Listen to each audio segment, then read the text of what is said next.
Estás a punto de experimentar la emoción de ver algo que nunca antes se ha visto. Estás a punto de entrar en un mundo nuevo, hermoso, emocionante y maravilloso. El mundo de 1960. Por primera vez en la historia, verás no uno,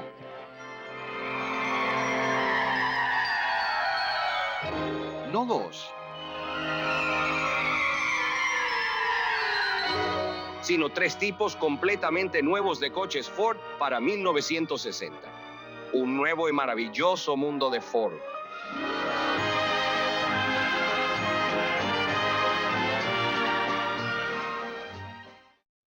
Desde que Henry Ford empezó a experimentar con motores y se puso a la cabeza de la naciente industria automotriz a finales del siglo XIX, Estados Unidos ha sido un importante productor de vehículos motorizados.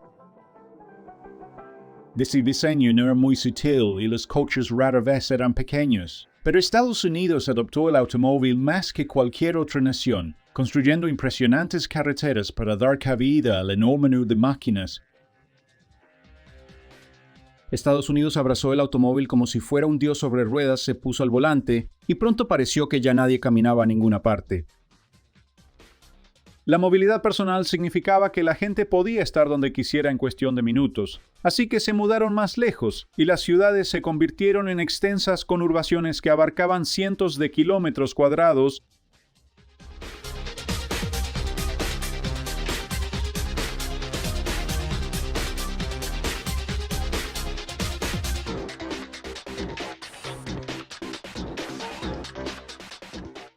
Enormes extensiones de tierra se destinaron simplemente a estacionar coches, y aún más a carreteras que conectaban todos los lugares a los que los estadounidenses. El país que nos dio los centros comerciales también nos dio los estacionamientos y la comodidad del autoservicio.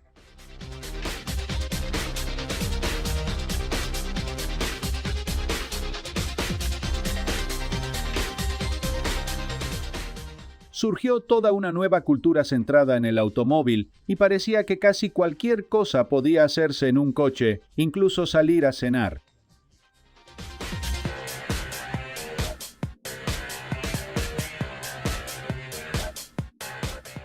O ir al cine. Los autocines se convirtieron en un elemento importante de la vida estadounidense, un rito de iniciación para los adolescentes recién independizados y sus citas. A medida que el sistema de carreteras de Estados Unidos comenzó a desarrollarse en la década de 1920, los viajes por carretera de larga distancia se hicieron más comunes y la necesidad de alojamiento económico para pasar la noche. En la época en que Henry Ford construía sus primeros coches, también lo hacía Ransom Olds. Los primeros coches parecían y realmente eran carruajes tirados por caballos sin el caballo.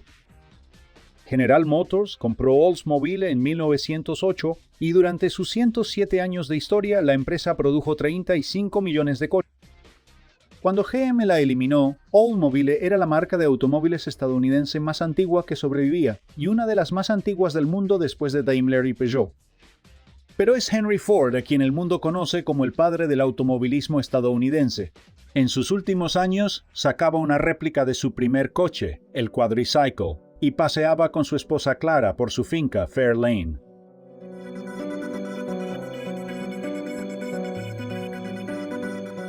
El impacto de Ford se sintió no solo en la creación de automóviles, sino también en la economía, la producción, la gestión y la ingeniería. Se dio cuenta de que cuantos más coches construyera, más barato podría vender cada uno, y así nació la economía de escala. El precio del modelo T de Ford bajaba cada año a medida que se fabricaban más y más. En 1918, la mitad de todos los coches en Estados Unidos eran modelo T. Henry Ford. Fue un pionero del capitalismo de bienestar.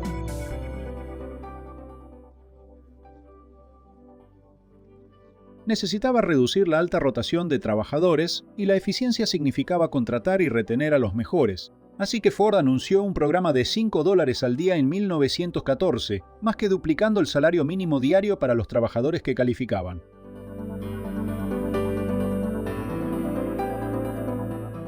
Ford afirmó que con este cambio voluntario la rotación laboral en sus plantas pasó de ser enorme a ser tan pequeña que simplemente dejó de molestarse en medirla. Cuando Ford empezó a pagar $5 al día y también una semana laboral de 40 horas, fue criticado por otros industriales y por Wall Street. Pero demostró que pagar más a la gente permitiría a los trabajadores de Ford comprar los coches que producían y era bueno para la economía.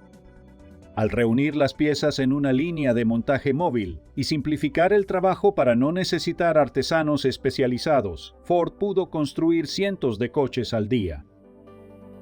La línea de producción y la producción en masa pronto se convirtieron en expresiones comunes, y su influencia cambiaría para siempre casi todas las industrias del planeta.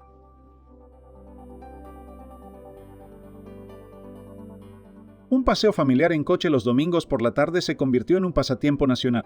Para algunas familias se convirtió en un ritual, una costumbre. Era posible viajar distancias bastante largas para visitar a familiares y amigos, aunque ponerse en marcha llevaba bastante tiempo. Y a veces las carreteras tampoco eran muy buenas.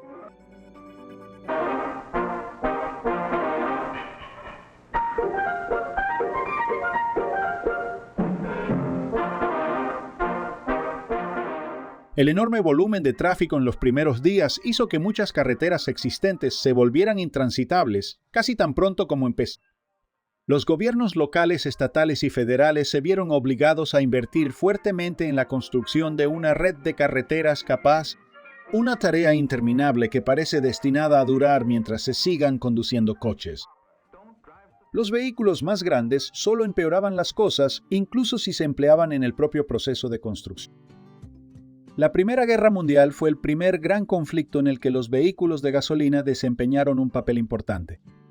Y a cambio, el desarrollo de vehículos como el camión se aceleró enormemente una vez que su utilidad se hizo evidente. ¡Evidente!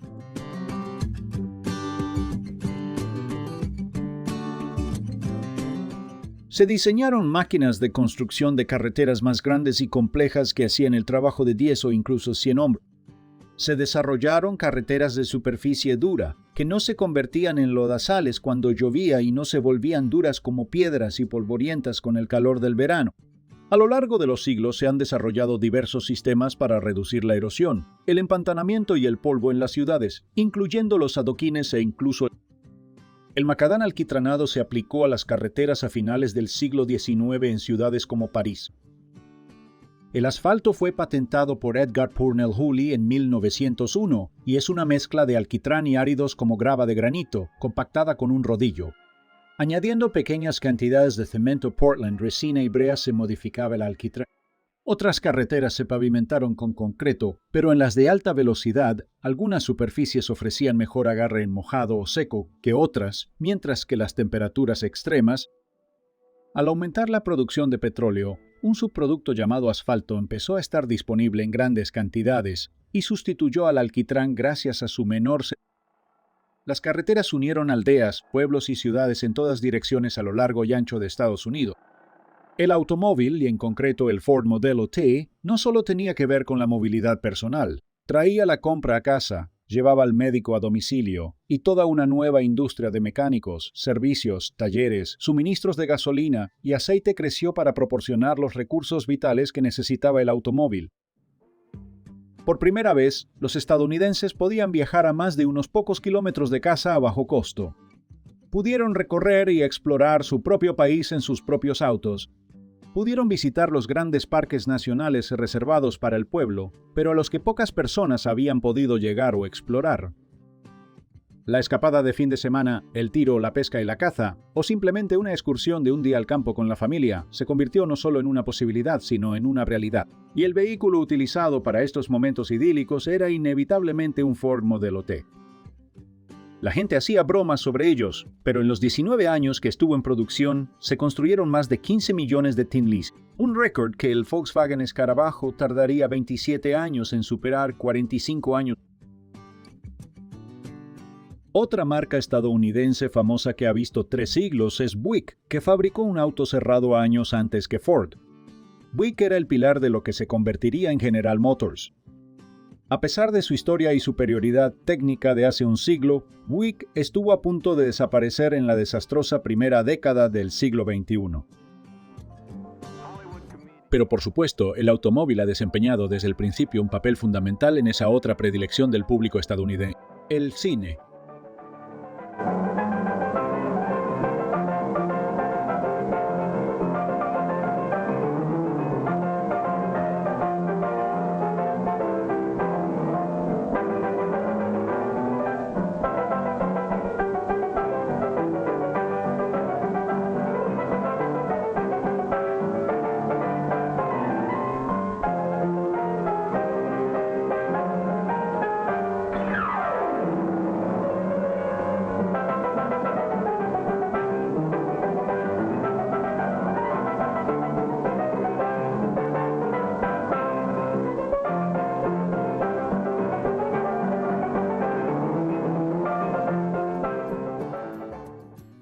En 1927, Modelo T había llegado al final de su desarrollo y se necesitaban autos más sofisticados.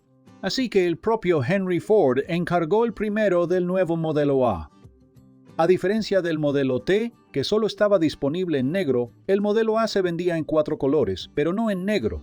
Y aunque solo estuvo en producción poco más de 4 años, se construyeron casi 5 millones de Model A.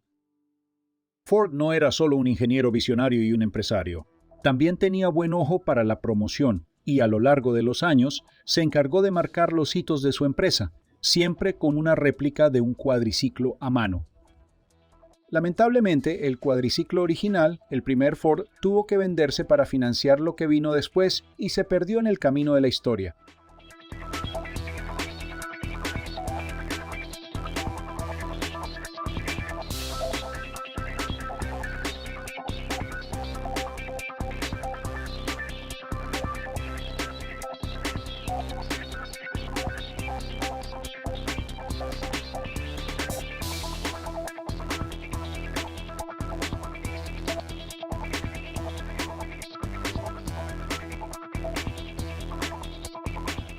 Pero fue este auto, el Ford Modelo 18, aunque normalmente llamado simplemente Ford V8, el que llegaría a definir el automovilismo estadounidense.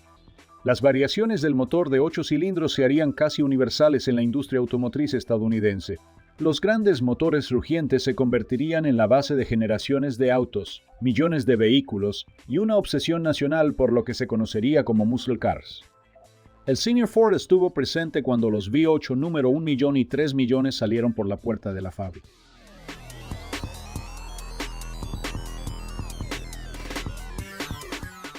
La Sale era una marca de automóviles muy diferente. No fue construida desde cero por un ingeniero visionario, sino que fue creada para llenar un vacío en el mercado por el CEO de General Motors, Alfred P. Sloan. El La Salle podía circular por caminos accidentados, pero estaba pensado para ser un auto de lujo. Sloan puso las marcas de la empresa en orden de precio. Chevrolet era la marca de entrada, y después venían Oakland, Oldsmobile, Buick y Cadillac. Los precios del Cadillac se dispararon en la década de 1920 y el La Salle pretendía llenar el hueco que existía entre este y el Buick. Un mediocre sucesor, el nombre desapareció solo 13 años después. Del mismo modo, Ford produjo el Lincoln como una marca de alta gama para gente adinerada que no se vería en algo tan común como un Ford. Esto era un lujo al menos para los pasajeros, pero ya se podían contratar conductores profesionales, choferes para lidiar con el tráfico cada vez más denso, aunque a menudo trabajaban en una cabina pequeña, estrecha. Pronto el sueño de Ford de tener un auto en cada entrada de cada pueblo y ciudad se hizo realidad. Este anuncio va incluso más allá de ti. Este es un gran día para mí, ya que mi hija se graduó con honores. Oh, papá. Oh, Ellen, un momento. Vamos por aquí. Bueno, ¿qué te parece? No me digas, papá, ¿esto es realmente mío? Es todo tuyo y aquí están las llaves. Oh, papá. Vamos, chicas, demos un paseo. Toma, madre. Oh, un Ford nuevo. ¿Y qué color tan bonito? ¿Y qué asiento tan espacioso? Y ahora, Ellen, también tienes la clave para ser líder en estilo. Siente el rendimiento del E8. Visita a tu concesionario Ford más cercano para dar un paseo en el auto de precio más bajo. Para no quedarse atrás, el equipo creativo de marketing de GM. Aquí está todo listo. Y al espacioso maletero con las maletas. Cuidado, es el regalo de la abuela. Entra Rex, tú también vas. Y su Chevrolet 1940 los llevará a su destino fácil, segura y económicamente. Comodidad sólida, eso también describe el Chevrolet de 1940. Con su carrocería Fisher más grande y espaciosa y su perfeccionado sistema de suspensión de acción a rodillas, el Ride Royal, una de las 175 características modernas importantes de Chevrolet. Razones por las que Chevrolet vuelve a ser el primero. Ese mismo año 1940, mientras gran parte del resto del mundo estaba en las garras de la Segunda Guerra Mundial, Estados Unidos celebraba su versión de la Feria Mundial en Flushing Meadows, Nueva York. Fue la primera exposición basada en el futuro, con el lema inaugural El amanecer de un nuevo día, y permitió a más de 44 millones de visitantes echar un vistazo al mundo del mañana. No es sorprendente que el transporte fuera una gran parte tanto de lo que la feria ofrecía como de lo que atraía. Cubría 5 kilómetros cuadrados y los nuevos vehículos eran tanto una gran atracción para los visitantes como un dolor de cabeza para los organizadores. El edificio de Ford, que cubría casi 30.000 metros cuadrados, era solo uno de los lugares donde se exhibía la industria automotriz. Dentro, los visitantes estaban expuestos a la evolución del automóvil desde sus inicios hasta el presente de entonces. En ese momento, menos de 4 décadas en el caso de Ford. El vestíbulo principal es una sinfonía de colores y una fascinante introducción a lo que sigue. Aquí hay un panorama de la era del automóvil, comenzando con el primer auto Ford construido en 1903, hasta llegar a los actuales Ford Deluxe, Mercury, Lincoln, Zephyr y Lincoln, líderes de estilo para la carretera del mañana.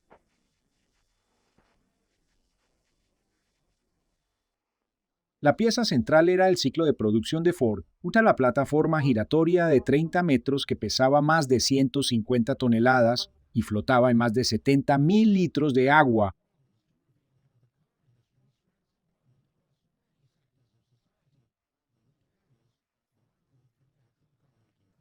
La industria automotriz extiende el empleo a través de sus proveedores hasta las materias primas. Una vez fuera del pabellón de exhibición, se invitaba a los visitantes a recorrer lo que se llamó la carretera del mañana. Hoy los llamaríamos pasos elevados y los daríamos por sentados. General Motors era un conglomerado de marcas de automóviles. Fundada en 1908, se convertiría en la corporación más grande del mundo y fue el fabricante de automóviles con mayores ventas durante 77 años consecutivos. Desde 1931 hasta 2008, cuando perdió este título ante Toyota. A lo largo de los años, GM ha producido autos llamados Cadillac, Elmore, Oakland, Buick, Chevrolet, Daewoo, GMC, Holden, Hummer, Oldsmobile, Opel, Pontiac, Saab, Saturn y Vauxhall. En su apogeo, General Motors empleaba a 350.000 personas y operaba 150 fábricas en 6 continentes. El Oldsmobile e-Hydra-Matic de 1940 marcó otro paso trascendental en la evolución del automóvil.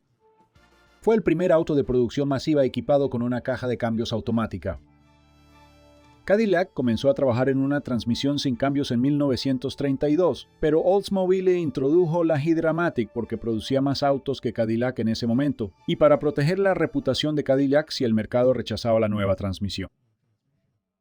Una vez que Estados Unidos se comprometió con la Segunda Guerra Mundial, muchas industrias cambiaron a la fabricación no solo de armas, sino también de aviones, camiones y barcos necesarios para una fuerza de combate moderna. Estados Unidos construyó más de 150.000 tanques de batalla, 250.000 de cañones, más de 2,5 millones de ametralladoras y 2,25 millones de camiones militares. La guerra, al igual que en la Primera Guerra Mundial, impulsó los avances de ingeniería a un ritmo mucho mayor que en tiempos de paz. Además, los avances en la producción en masa que provenían directamente de la industria automotriz se aplicaron a las fábricas de municiones, y gran parte de la América industrializada se convirtió en una máquina de guerra que fabricaba máquinas de guerra.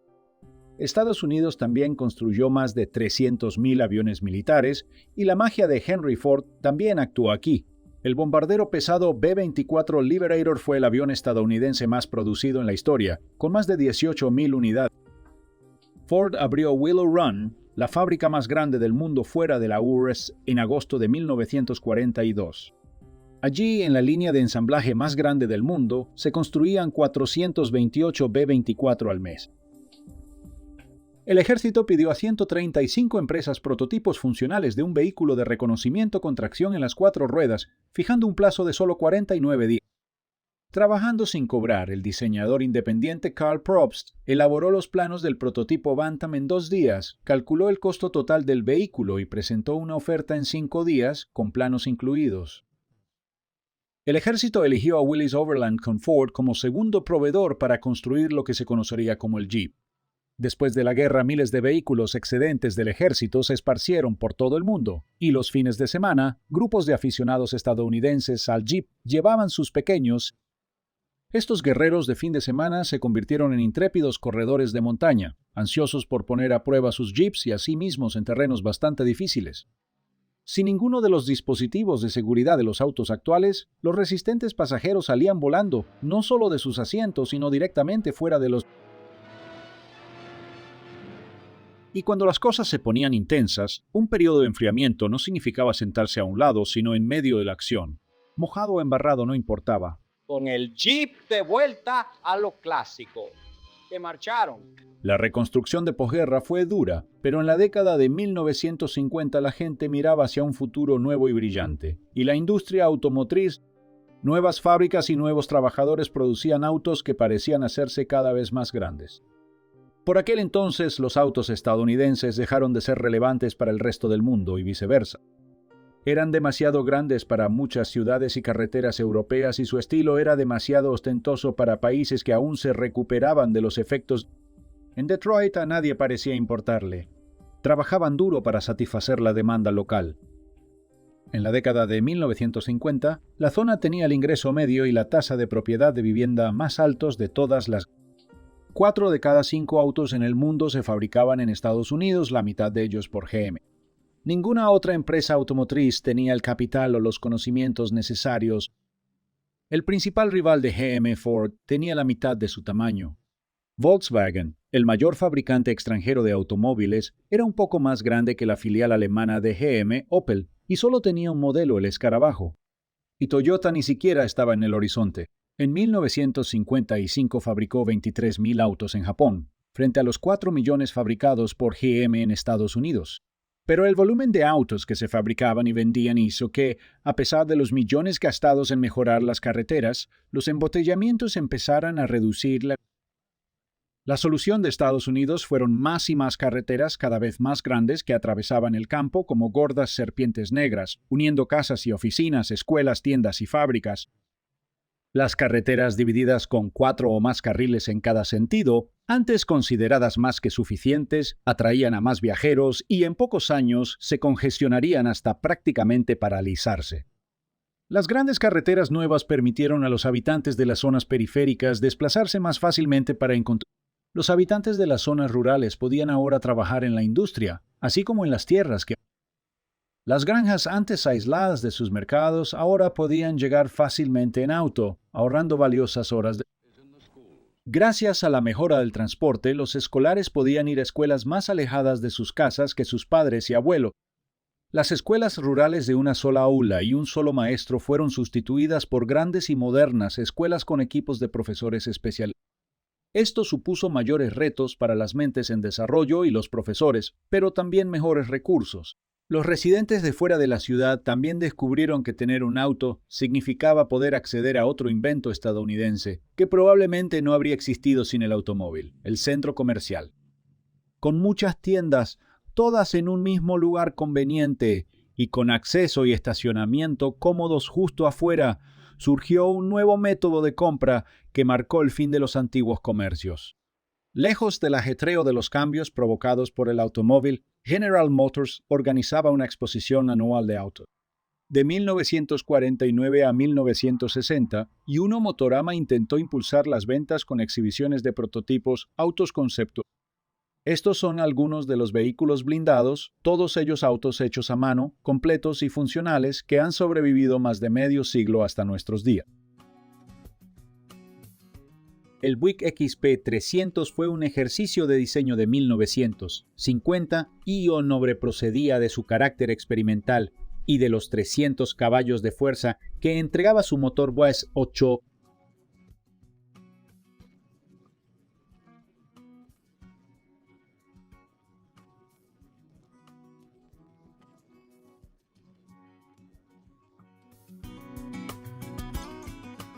El Le Sabre de 1951 mostró ideas muy avanzadas.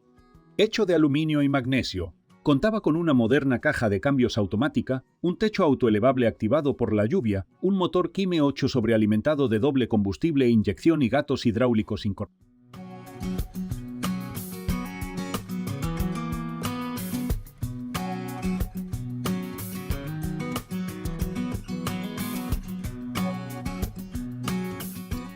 Se rumorea que llegó a costar $1 millón, equivalente a 10 veces más hoy en día, y fue utilizado como auto personal durante años por el jefe de diseño de GM.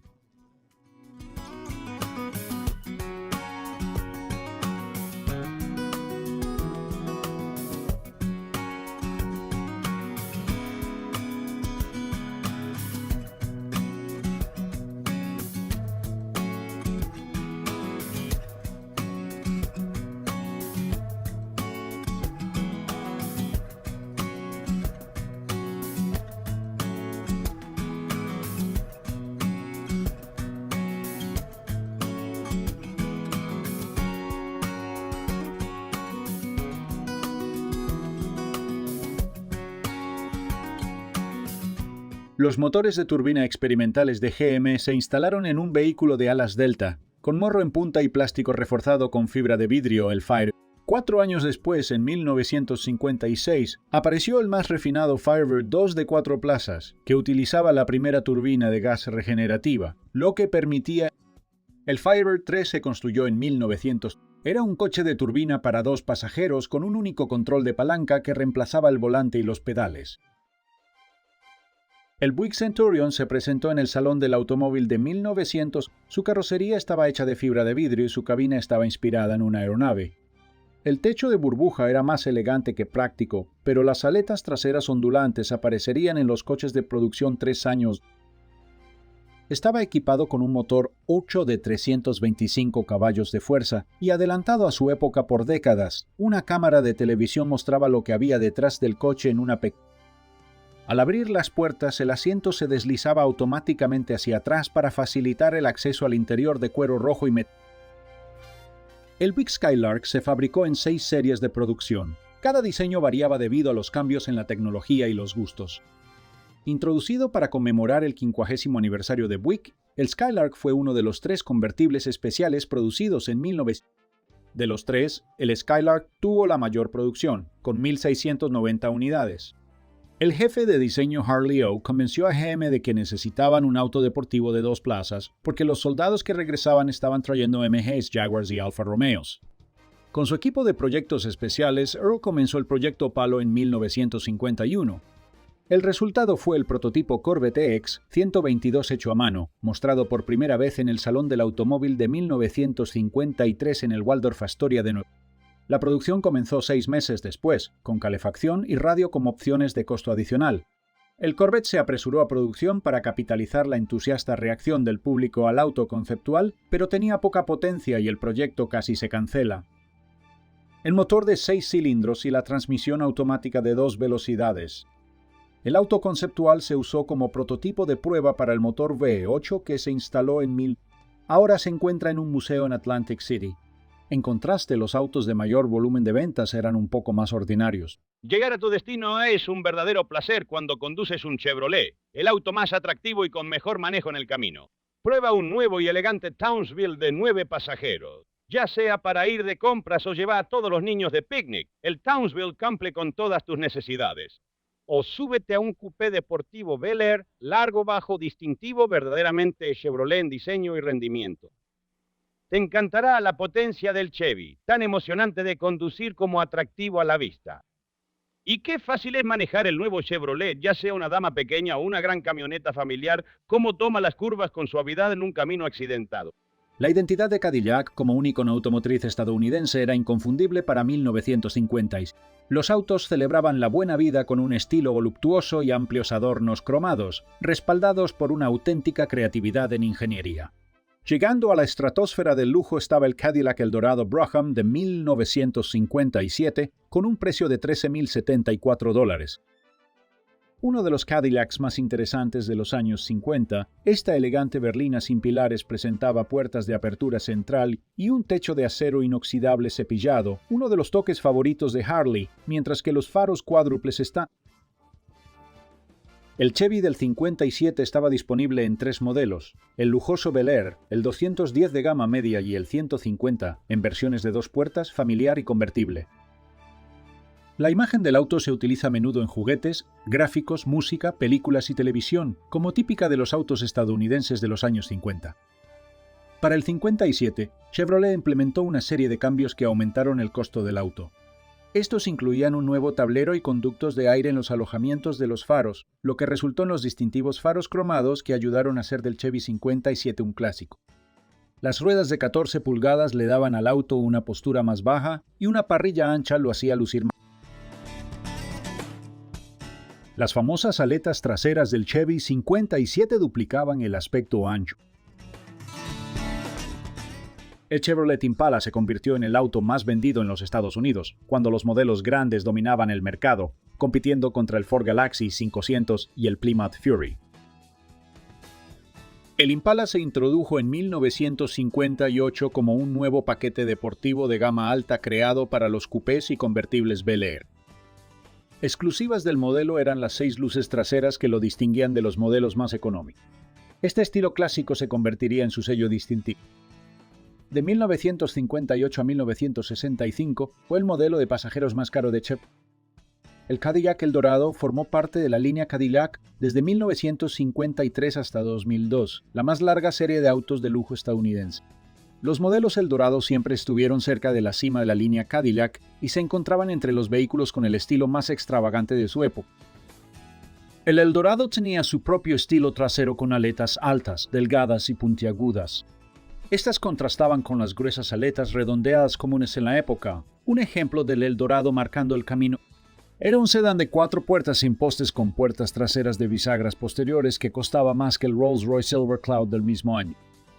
Contaba con suspensión neumática, los primeros asientos eléctricos con memoria e incluso pequeños frascos de perfume. Los convertibles eran el vehículo preferido de las celebridades, estrellas de cine y la gente hermosa de los años 50. Para 1960, la industria automotriz estadounidense se había consolidado en las 3 grandes: General Motors, Ford y Chrysler y American Motors. Estas empresas no solo dominaban el mercado nacional, sino que eran supremas a nivel mundial.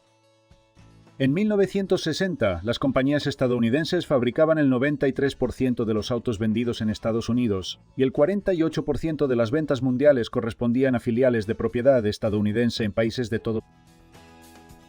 Pero los autos importados, encabezados por Volkswagen y seguidos por Fiat, Renault, Datsun y Hillman, comenzaron a abrirse paso en el rico mercado estadounidense, ofreciendo el único tipo de auto que Estados Unidos no fabricaba: los pequeños. La creciente presencia de importaciones inquietó a Detroit y las 3 grandes respondieron con sus propios autos modestos.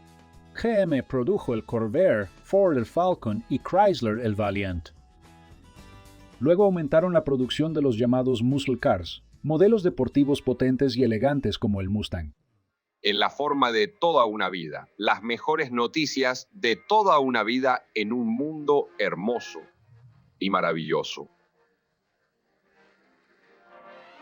Hermoso desde cualquier punto de vista, más valioso desde cualquier perspectiva.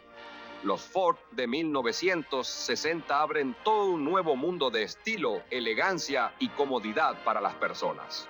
Y ahora el auto más deseado del mundo. Howard, el mejor de los autos de lujo. La última palabra en autos, el sueño del maravilloso nuevo mundo de Ford. El Thunderbird de 1960. Por fin, el auto que todos esperaban ver. El nuevo Ford, el Falcon. El Falcon, el nuevo tamaño de Falcon. Descubrirás que el nuevo tamaño de Falcon es el auto más fácil de manejar.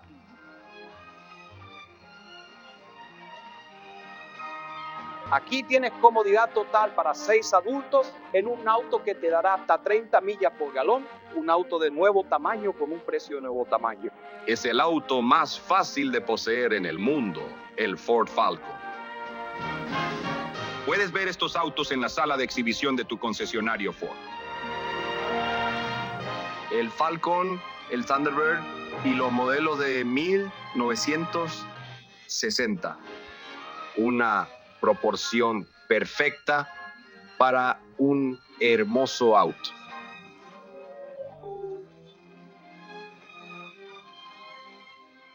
Más máquinas en la línea de producción facilitaron el trabajo, pero la industria automotriz seguía siendo un enorme empleador de mano, con fábricas de autos al final de una cadena de suministro que incluía miles de trabajadores en todo el país. Cuba es famosa por conservar sus autos estadounidenses anteriores a 1959, que se mantienen funcionando. Desde la Revolución Cubana, la llegada de autos nuevos se detuvo por un embargo comercial de Estados Unidos. Si los años 50 habían sido la década del deslumbramiento, los 60 comenzaron bajando el brillo. El Cadillac 60 Special apareció por primera vez en 1938 y durante los años 50, el Cadillac 60 Special se presentó como una versión alargada y con más opciones.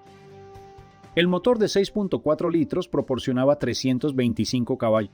La suspensión neumática con amortiguadores llenos de aire era opcional en el 60 Special. Los modelos de 1960 tenían nuevas aletas traseras más cortas y un diseño más limpio de las molduras laterales, así como un diseño de parrilla trasera. La distancia entre ejes seguía siendo de 130 pulgadas en un auto de 225 pulgadas de largo, y el precio de $6.223 era el mismo que en 1950. Otra novedad para 1960 fue el techo. Se hicieron grandes cambios en el Buick de 1960, que perdió las enormes aletas inclinadas en forma de ala delta y los faros. La parrilla más discreta tenía barras verticales cóncavas y los faros cuádruples ahora estaban uno al lado del otro. Las aletas traseras se integraron en el perfil general, con su línea superior extendiéndose hasta. General Motors necesitaba contrarrestar el Thunderbird de Ford y decidió que debería parecerse a un Rolls-Royce con un toque de Ferrari. El resultado fue el Buick Riviera de 1963. Fue un hito en diseño, una mezcla de curvas y líneas afiladas. La ingeniería del Riviera era completamente nueva de cero. La suspensión trasera independiente y los frenos de disco se descartaron por problemas de mantenimiento y fiabilidad, así que se usaron bujes especiales para dar al Riviera de 1963 un andar suave y se especificaron tambores de freno. El revolucionario Mustang de Ford se basó inicialmente en el Falcon. Introducido en abril de 1964, el Mustang es el lanzamiento más exitoso de Ford desde. El prototipo era un Roadster biplaza con motor central que usaba un motor V8 alemán. Para tener un atractivo más amplio, se convirtió en un auto de 4 plazas con asientos delanteros. Cadillac tuvo un gran 1965 fabricando 200.000 autos. El económico Serie 62, un modelo fijo desde 1940, fue rebautizado como el Eldorado y el 60 Special eran oficialmente Fleetwoods, al igual que el Serie 75. Un cambio en la carrocería dio a los modelos del 65 una silueta más larga y baja con aletas planas. Un nuevo parachoques recto negro y luces verticales. Los pares de faros cambiaron a vertical con una parrilla. Aunque el V8 de Cadillac no cambió, los modelos 65 ligeramente más ligeros ofrecían la mejor relación potencia-peso del mercado de lujo. Se instaló una columna de dirección totalmente ajustable y una transmisión Turbo Hydramatic de doble rango de conducción, y todos los modelos venían con un nuevo sistema de escape equilibrado acústicamente. La capacidad de producción de 800 autos por día en 1965 fue la más alta de todos los tiempos, y se fabricó el Pontiac Le Mans fue un modelo de tamaño compacto e intermedio vendido desde 1962 hasta. En 1964, el Le Mans estuvo disponible con un nuevo paquete de alto rendimiento denominado GTO. La opción GTO costaba casi $300 más e incluía un motor E8 más grande de la línea Pontiac, de tamaño completo, que desarrollaba 325 o 335.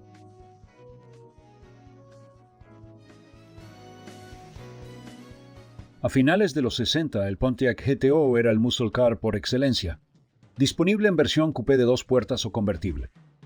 Nada rivalizaba con el nuevo parachoques de absorción de energía del GTO, moldeado y del mismo color para formar el nuevo y estilizado frontal del coche, con faros ocultos tan populares que pocos se daban cuenta de que en realidad eran opcionales. La dirección transmitía las vibraciones de la carretera y tenía poca sensibilidad, y algunas partes de la carrocería no eran las más robustas, pero en la peligrosa jungla. El Chevrolet Camaro fue diseñado como competidor del Ford Mustang, compartiendo plataforma y componentes principales con el Pontiac Firebird. Cuando Automotive Media preguntó a los gerentes de producto de Chevrolet, ¿qué es un Camaro?, respondieron que era un animal pequeño y feroz que se come a los Mustang. El Camaro debutó en septiembre de 1966 y estaba disponible como coupé o convertible de 2 puertas y 2+2 plazas, con un motor de 6 cilindros en línea de 250 pulgadas cúbicas.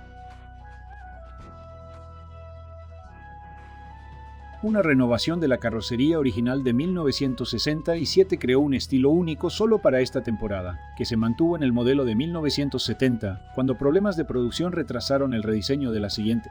El Super Sport, o SS, añadía unos $300 al Camaro e incluía suspensión más rígida, neumáticos más grandes, frenos de disco delanteros y una toma de aire no funcional en el. Por $79 adicionales, se podía obtener un nuevo capó con una toma de aire. Chevy equiparía un L78 con culatas de aluminio. De estos, 311 fueron instalados en el Camaro.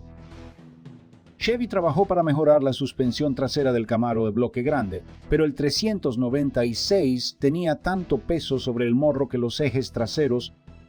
Los propietarios más astutos solucionaron el problema con kits de tracción, pero en realidad Los años 70 resultaron ser una década de cambios tumultuosos para la industria automotriz en Estados Unidos. Primero en la agitación económica de altas tasas de interés, inflación elevada y control de precios, y luego en las crisis energéticas de 1973 y 1979, la industria automotriz sufrió el impacto de los cambios en la economía estatal. Además de la situación económica interna, los fabricantes de automóviles estadounidenses también enfrentaron un mercado internacional cambiante, con más competencia de fabricantes extranjeros. La década comenzó mal con una huelga paralizante del sindicato United Auto Workers en 1970. Como resultado, la producción de los 4 principales fabricantes, General Motors, Ford, Chrysler y AMC, cayó en 1 millón de vehículos, un 10% por debajo de las cifras de 1969. Además de la huelga, los fabricantes de automóviles se enfrentaban a un público comprador cada vez más enfocado en la seguridad y el ahorro de combustible, 2 aspectos que anteriormente no habían figurado prominentemente en los criterios de diseño. El rendimiento había sido el enfoque principal del marketing automovilístico estadounidense, ejemplificado por muscle cars como el Mustang, Camaro y Firebird. Pero todo cambió en los años 70 cuando la crisis del petróleo del 73, las normas de control de emisiones, las importaciones japonesas y europeas cada vez mejores y más asequibles, y la estancada innovación nacional asestaron golpe tras golpe a la industria. Irónicamente, los sedanes de tamaño completo experimentaron un resurgimiento en los años entre las crisis energéticas, con marcas como Cadillac y Lincoln logrando sus mejores años de ventas a finales de los 70. Los autos pequeños de alto rendimiento de BMW, Toyota y Nissan ocuparon el lugar de los autos estadounidenses pero las condiciones casi monopolísticas en el mercado automotriz estadounidense generaron complacencia y la suposición de que el liderazgo estadounidense en tecnología y marketing era inexpugnable. Anteriormente, las empresas estadounidenses se habían resistido en gran medida a la innovación en el diseño y fabricación de automóviles, prefiriendo ganar dinero aumentando el tamaño y peso de sus vehículos aumentando.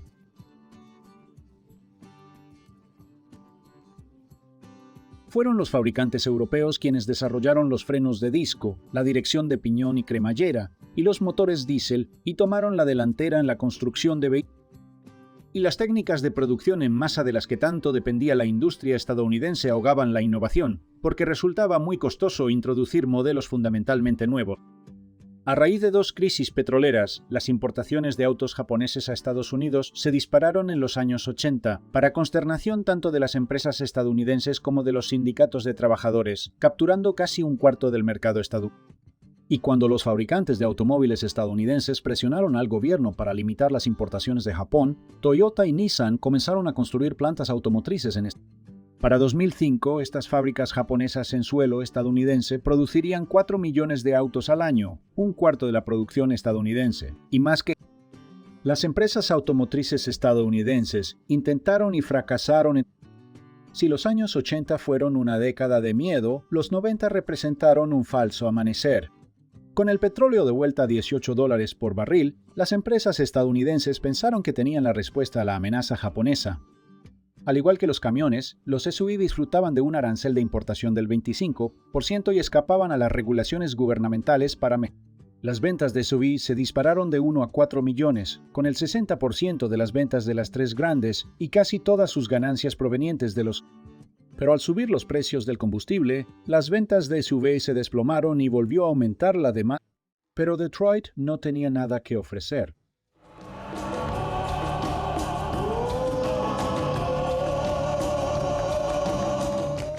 El Cadillac CTS es una berlina deportiva de lujo de tamaño medio y más adelante también un familiar.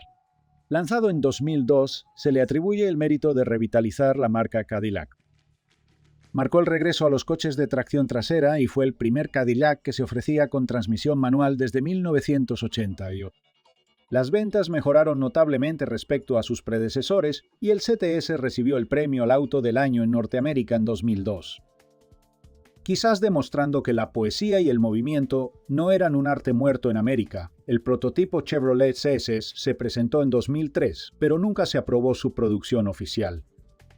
Una berlina deportiva de 4 puertas y 4 plazas, cuyas puertas traseras son casi invisibles. El SS utilizaba un motor UCO 8 de 6 litros, totalmente de aluminio, con una potencia nominal de 430 caballos que ofrece desactivación de cilindros. El sistema que apaga eficazmente una gran parte del motor.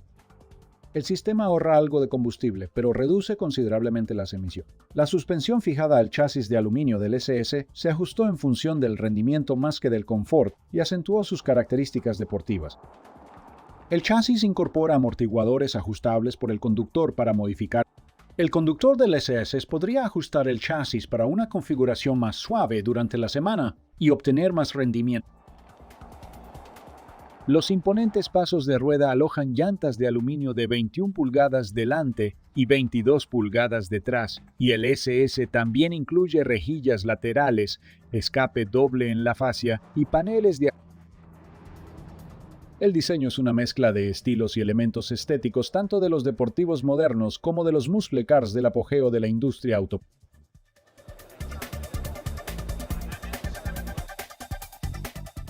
General Motors quebró en la crisis financiera mundial de la primera década del siglo XXI. El gobierno estadounidense rescató a la empresa con una financiación de $50,000 millones, reestructuración de la quiebra, despidos masivos, cierre de fábricas. Pero aunque el pasado es de donde venimos, es en el futuro donde viviremos. El Chevrolet Volt es un vehículo híbrido eléctrico enchufable viable. Durante los primeros 65 kilómetros, el Volt funciona con baterías de iones de litio, pero cuando éstas se agotan, un pequeño motor de gasolina las recarga, ampliando. A diferencia de la mayoría de los coches híbridos eléctricos, el Volt se impulsa únicamente por su motor eléctrico. Aunque es un poco más antiguo, el prototipo de pila de combustible de hidrógeno Drive-by-Wire o High-Wire está muy lejos de la producción en serie, aunque en 2003 GM dijo que confiaba en poder producir un modelo comercialmente viable para 2010. El coche funciona con pilas de combustible de hidrógeno para generar electricidad y utiliza un sistema de control Drive-by-Wire. El sistema de propulsión y el único motor eléctrico del coche están integrados en un chasis plano como el de un monopatín, lo que rebaja el centro de gravedad del vehículo. Con los sistemas de propulsión y almacenamiento de energía en el monopatín, el habitáculo puede ser un sedán de 4 puertas, un monovolumen o incluso intercambiables, todos ellos utilizando el mismo sistema. El sistema Drive-by-Wire permite manejar los controles desde cualquiera de los asientos delanteros. La pila de combustible de alto voltaje produce 94 kilovatios de potencia de forma continua y hasta 128 kilovatios durante periodos. Se abastece de hidrógeno a partir de 3 depósitos situados en el chasis y el motor eléctrico proporciona al vehículo de 1.800 kilogramos una velocidad más. El hidrógeno, el elemento más común del universo, es casi con toda seguridad la clave de las futuras necesidades energéticas. Pero los vehículos que lo utilicen no se parecerán en nada a los coches que han salido de América en el último siglo. Lo más importante de la carretera estadounidense es la libertad que nos brinda. Solo tienes que subirte a tu coche y empezar a conducir para sentirlo. La carretera americana qué magníficos horizontes se abren ante nosotros al recorrerla.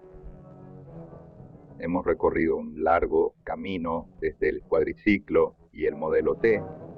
En pocos años, toda nuestra forma de vida ha cambiado. Hemos logrado mucho, pero los logros venideros empequeñecerán los nuestros. El camino americano se extiende ante todos nosotros hacia un nuevo horizonte. Todos recorremos ese camino, todos avanzamos hacia un mañana aún mejor.